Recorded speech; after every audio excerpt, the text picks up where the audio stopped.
Hello my dear students. So now today we will study next topic under cryptogams, Bryophyta.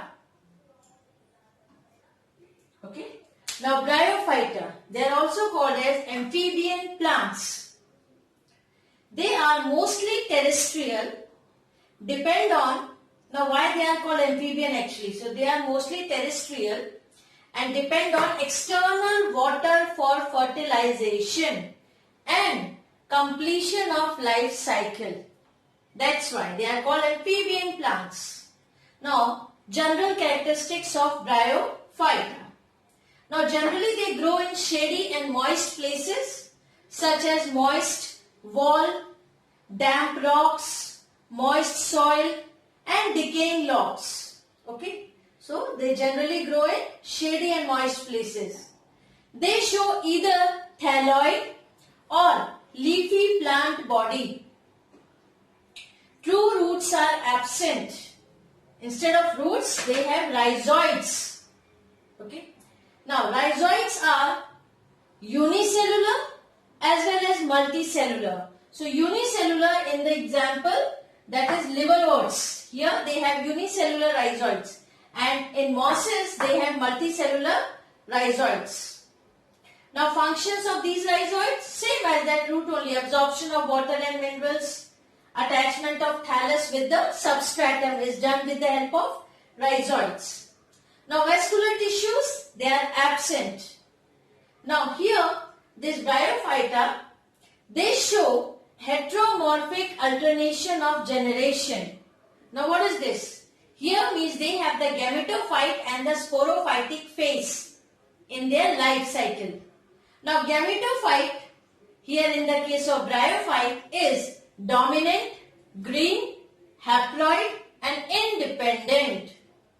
And sporophytic stage is recessive, diploid, partially dependent on gametophyte for the survival. So, here the bryophyte, they show heteromorphic alternation of generation. Fine. Now, in the case of reproduction, all three types we can see in the bryophytes. Vegetative with the help of tubers and gamete. Asexual by the help of the spore formation. Sexual by formation of gametes and then fusion of gametes. Fine.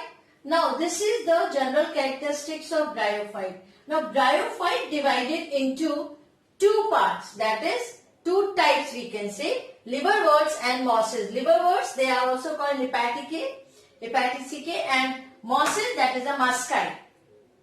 Now liverworts, first one. Here they are the lower members of the Bryophyta, fine, which possess flat plant body called thallus. Okay. So this one, liverworts, they are the lower members and they have flat plant body. Found in the moist, shady place. Thallus is dorsiventral, prostrate and with unicellular rhizoids for the attachment to the substratum and for the absorption of water and minerals. Reproduction is done with the help of vegetative by the small green cup-like structure, buds, that is called gamete. And each gamete develop into the young plant on detachment from the parent body.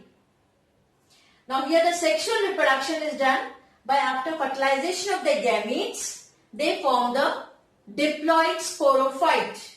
And this sporophyte is having the part foot, seta and capsule that I will show in the diagram. Now here the capsule that contain the haploid spores, which are produced with the help of meiosis division and which on germination they produce haploid plant body because the spores are haploid, so they will produce the haploid plant body. Example is Riccia and Marchantia. Okay. Now here I have drawn the diagram of Riccia and this one is the diagram of Marchantia. Here you can see the cup shaped structure. These are the gamete. Here the rhizoid is there. Riccia is the flat dorsiventral prostrate body with the unicellular rhizoids. Fine. This is the Marchantia. Now there is one more example, hornwort. Now what is this? This is also called as horned liverwort. what happened? Here the thallus is flattened and they bear horny sporophyte. That's why they have given the name hornwort. Here the example is of the hornwort is Anthoceros. Here this just type of structure. Thallus structure, and on the thallus structure horny sporophyte structure is present, and they have the capsule in which the spores are present, haploid spores. Fine. This is the Marchantia, this is Riccia. So this is all about the liverworts. Okay. Now come to the next, mosses. Here. Now mosses, they are the higher members of the bryophyte which have erect body, erect plant body. Now here the gametophyte includes two stages, protonema and leafy stage. Now what is this protonema stage? Protonema stage is prostrate, green, branched, filamentous, and that bear buds for reproduction. Okay. Now leafy stage is erect, slender, having the main axis, okay, and stem bears the leafy-like structure. So this one is a leafy stage. So gametophyte includes two stages, protonema and leafy stage. Now, and this whole structure is attached with the help of the multicellular rhizoids. Now, in the case of mosses, sexual reproduction is done with the help of the Antheridia and Archegonia. These are the male and the female reproductive parts. At the tip of the stem, like axis. So these Antheridia and Archegonia present the thallus structure, the erect body, and at the top of that Antheridia and Archegonia which bears the spores. Now zygote, this spore means zygote when it forms, after the fusion of the gametes, zygote will form, and then this will give the sporophyte which is having the foot, seta and capsule structure. Here you can see I have drawn the structure of the Funaria. Funaria is the example of the mosses. Now here this is the leafy structure. Here this structure you can see capsule. This is the capsule. This is the seta, and here the foot attachment with the leafy. These are the rhizoids. So from here to here this is the gametophyte stage. And from here to here, that is foot, seta and capsule, mainly this part which bears the spores, haploid spores. That is the sporophytic stage, and these are the rhizoids. Fine. So here haploid spores formed by meiosis and which are released from the capsule. When the capsule wall rupture, the spores release and then they germinate and give to the young baby plant. Now example Funaria, and one more is the Polytrichum. Many examples are there. Now vegetative reproduction is done with the help of the fragmentation of primary protonema or secondary protonema or bulbil or birds, okay, or gamete. These are the parts by which vegetative reproduction takes place. Now vegetative reproduction, in the starting also I said that having the two stages, protonema and leafy stage, isn't it? Now here the protonema, what are exactly this one? See, you can see this is a leafy structure. Okay, later on that will give the capsule. Now here from the lower portion, leafy structure, from here, see, just wait. From below this leafy structure, the partition, they are arising and moving upside. So this is the bud. Here this one is the primary protonema. This one is the secondary protonema. Rhizoids are there to the attach with the substratum and for the absorption. Fine. So when they detach from the parent body, with the help of vegetative reproduction, they give the new plant body, isn't it? So this is the primary protonema, secondary protonema, bud is there, even the same case bulbil is there. So these are the parts by which vegetative reproduction takes place. So here this is all about the mosses and the liverworts. These are the two where the bryophytes are divided, and these are the general characteristics of the bryophytes, and they are also called as amphibian plants. Fine. So now the thallophyta is over. Now bryophyta is also over. So just have a look of this one. Even I have drawn the diagram so that you can easily correlate the characteristics what I am explaining here.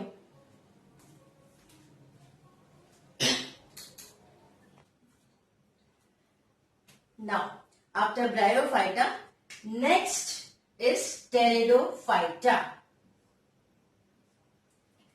Now, Pteridophyta, they were the first vascular plants. Plant body with true roots, stem and leaves. Okay. And they are also called as vascular cryptogams.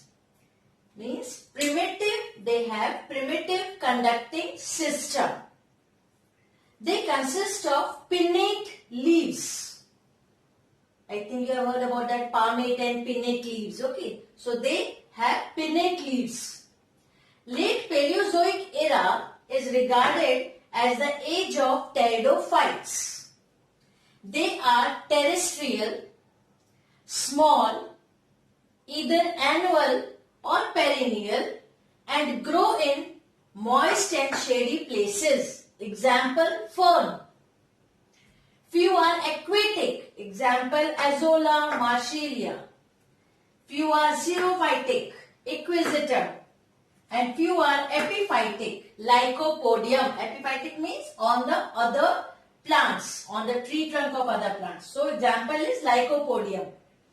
Okay. Now here in the case of pteridophytes, they shows heteromorphic alternation of generation. Here means they have the two phases in their life, sporophytic and gametophytic. So sporophyte, that is diploid, dominant, autotrophic and independent. And the sporophytic body is differentiated into roots, stem and leaves. Next is a gametophyte, which is haploid and recessive, because the sporophyte is diploid and dominant. Fine. Now here the primary roots will replaced because they are very short-lived. So primary roots later on they are replaced by adventitious roots. Here leaves are, in the case of pteridophyte, they are different type of leaf. Leaves are scaly. Example in Equisetum, they have scaly leaves. In Lycopodium, they have simple and sessile. In the case of fern, large and pinnately compound leaves. Okay.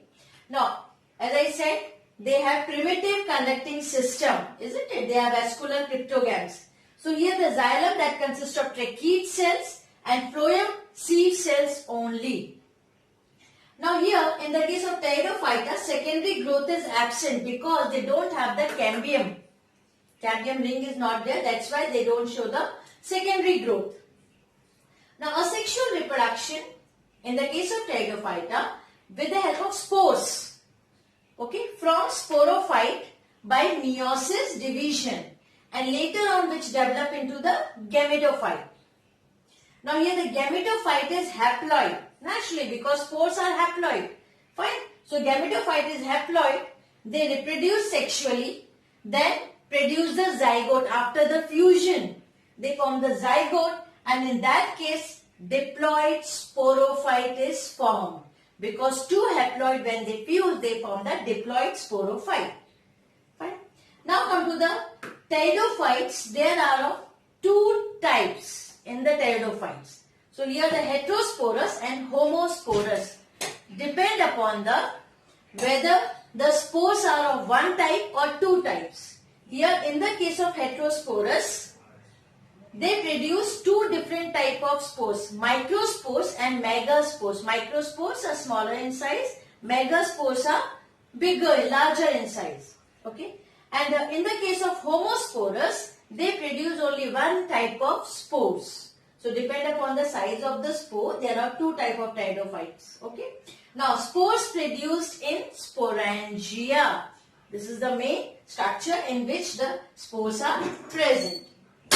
Now, come to the interesting part that in the case of Pteridophyta, apart from the normal way of reproduction, there are also sometimes they show a peculiar type of stage, such as, here I will explain, apogamy and apospory.